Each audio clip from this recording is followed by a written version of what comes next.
আসসালামু আলাইকুম ফ্রেন্ড বন্ধুরা, একটি কম্প্রেসার প্রচুর হিট হয়ে যায়, তার জন্য এয়ার কুলার খুলে পরিষ্কার করা হয়। প্রচুর পরিমাণের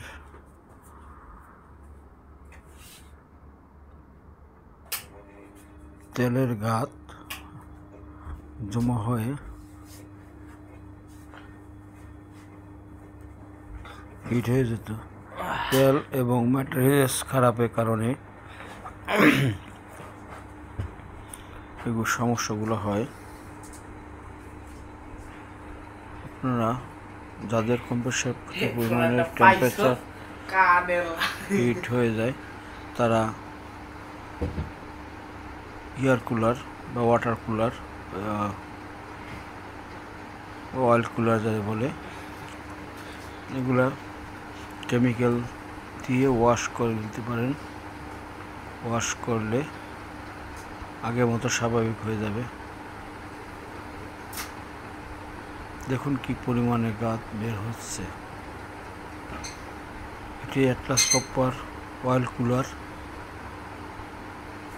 যা প্রচুর পরিমাণের গাঁত জমা হয়ে টেম্পারেচার হাই হয়ে বন্ধ হয়ে যেত।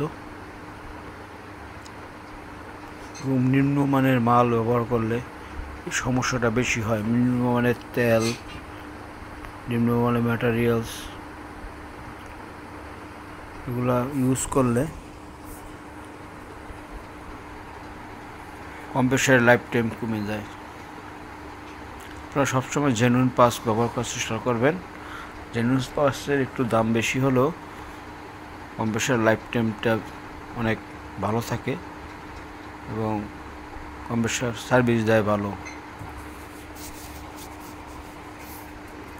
আপনি সবচেয়ে খেয়াল রাখবেন অয়েলটা আর অয়েল সেপারেটর দুটো অরিজিনাল দেওয়ার চেষ্টা করবেন।